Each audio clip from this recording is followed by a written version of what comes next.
శ్రీగురుభ్యో నమః. శ్రీకృష్ణాయ పరమాత్మనే నమః.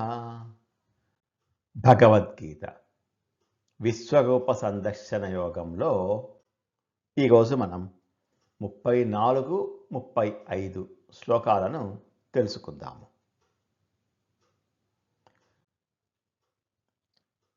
ఇంతకుముందు శ్లోకంలో శ్రీకృష్ణ పరమాత్మ, నీవు నిమిత్త మాత్రుడివి, ఈ యోధులందరూ నా చేతిలో ఎప్పుడో హతమైపోయారు, కాబట్టి నీవు ఒక బాహ్య చర్యగా మాత్రమే యుద్ధం చేయి అని బోధించారు.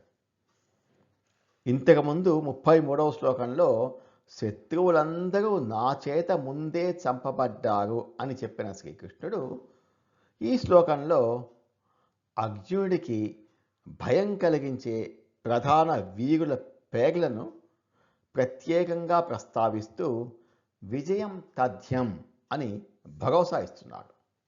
34వ శ్లోకం, ద్రోణంచ భీష్మంచ జయద్రథంచ కర్ణం తథాన్యానపి యోధవీరాన్ మయా హతాంస్త్వం జహిమా వ్యతిష్ఠాః యుధ్యస్వ జేతాసి రణే సపత్నాన్. ద్రోణం చ భీష్మం చ జయద్రథం చ కర్ణం తథా అన్యాన్ అపి యోధవీరాన్ మయా హతాన్.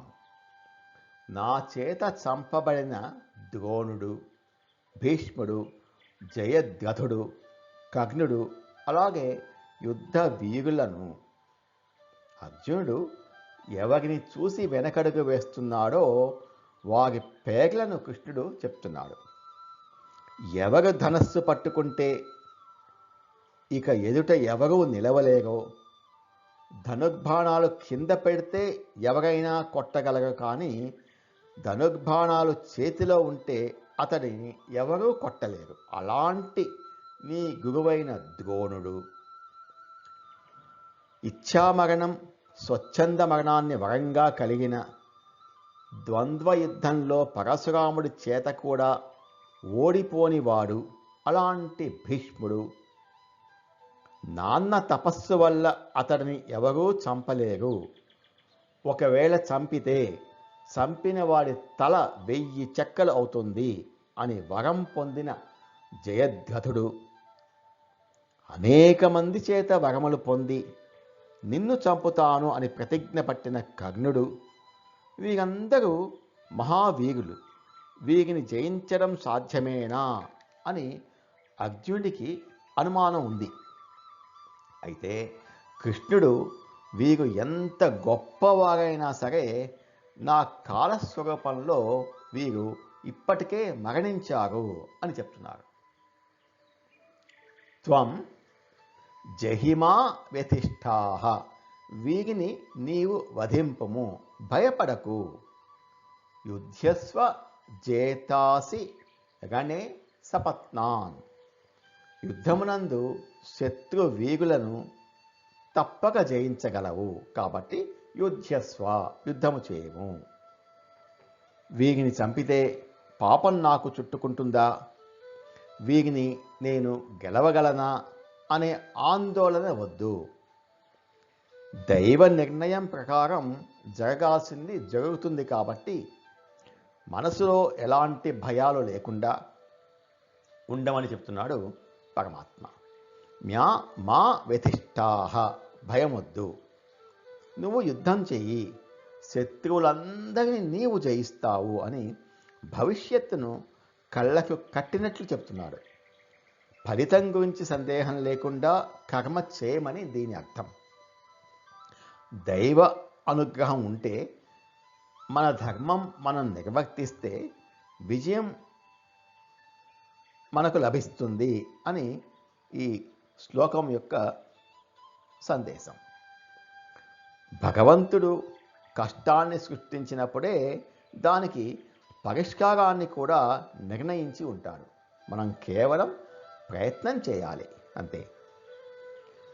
ద్రోణం చ భీష్మం చ జయద్రథం చ కర్ణం తథా జ్ఞానపి యోధవీరాన్ మయా హతాంస్త్వం జహిమా వ్యతిష్ఠాః యుధ్యస్వ చేతాసి రణే సపత్నాన్. నా చేత చంపబడిన భీష్ముడు, ద్రోణుడు, జయద్రథుడు, కర్ణుడు ఇంకా ఇతర వీరులను నీవు చంపు. భయపడకు, యుద్ధం చెయ్యి. యుద్ధంలో శత్రువులను జయిస్తావు అని బోధించాడు. ఈ మాటలు విన్న తర్వాత అర్జునుడి పరిస్థితి ఎలా ఉందో సంజయుడు ధృతరాష్ట్రునికి వివరిస్తున్నాడు ఈ 35వ శ్లోకంలో. సంజయ ఉవాచ ఏతచ్చుత్వా వచనం కేశవస్య కృతాంజలిర్వేపమానః కిరీటీ నమస్కృత్వా భూయ ఏవాహ కృష్ణం సగద్గదం భీతః ప్రణమ్య. ఏతత్ శ్రుత్వా వచనం కేశవస్య. కేశవుని యొక్క అంటే శ్రీకృష్ణుని యొక్క మాటలను విని నేనే కాలాన్ని అందరినీ నేనే చంపేశాను అని చెప్పిన మాటలు వినగానే అర్జునుడికి అర్థమైంది, తన ముందు ఉన్నది మామూలు రథసారథి కాదు, సాక్షాత్తు పరమేశ్వరుడే అని. కృతాంజలి వేపమానః కిరీటి. వేపమాన కిరీటి అంటే వణుకుతున్న కిరీటి, వణుకుతున్న అర్జునుడు. అర్జునుడు వణుకుచూ చేతులు జోడించి నమస్కరించాడు. పరమాత్మ యొక్క ఉగ్ర రూపాన్ని చూసి మహావీరుడు, ఎన్నో యుద్ధాలు గెలిచినవాడు అయిన అర్జునుడు ఆ శక్తికి తట్టుకోలేక చిన్న పిల్లాడిలా వణికిపోతున్నాడు. అతనిలోని అహంకారం పూర్తిగా నశించింది. కృతాంజలి, ఇది పూర్తి శరణాగతికి చిహ్నం. అర్జునుడు తన విల్లును పక్కన పెట్టి 2 చేతులు జోడించి దేవదేవుడి ముందు నిలబడ్డాడు. నమస్కృత్వా భూయః ఏవ ఆహ కృష్ణం సగద్గదం భీత ప్రణమ్య. నమస్కరించి మిక్కిలి భయగ్రస్తుడై నమస్కరించి కృష్ణునితో గద్గద స్వరంతో ఇలా పలికాడు.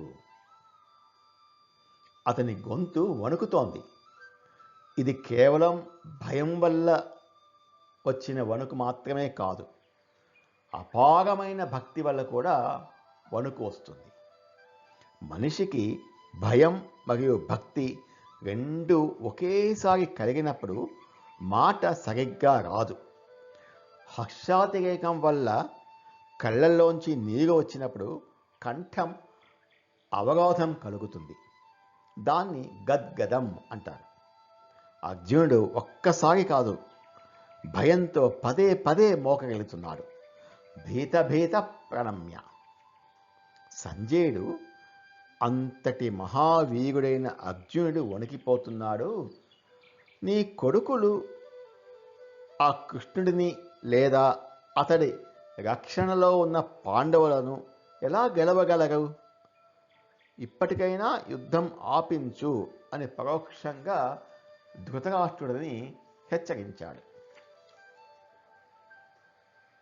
సంజయ ఉవాచ ఏతచ్చుత్వా వచనం కేశవస్య కృతాంజలిర్వేపమానః కిరీటీ నమస్కృత్వా భూయ ఏవాహ కృష్ణం సగద్గదం భీతః ప్రణమ్య. సంజయుడు ధృతరాష్ట్రునితో అంటున్నాడు, కేశవుని మాటలు విని అర్జునుడు వణుకుతూ చేతులు మోడ్చి నమస్కరించి భయంతో వినమ్రుడై గద్గద స్వరంతో కృష్ణుడితో ఇలా అన్నాడు. రాబోయే 11 శ్లోకాలలో అర్జునుడు కృష్ణుడిని ఎలా స్తుతించాడో మనం రేపటి నుంచి తెలుసుకుందాం. నమో భగవతే వాసుదేవాయ. ఏతత్ ఫలం శ్రీకృష్ణార్పణమస్తు. స్వస్తి.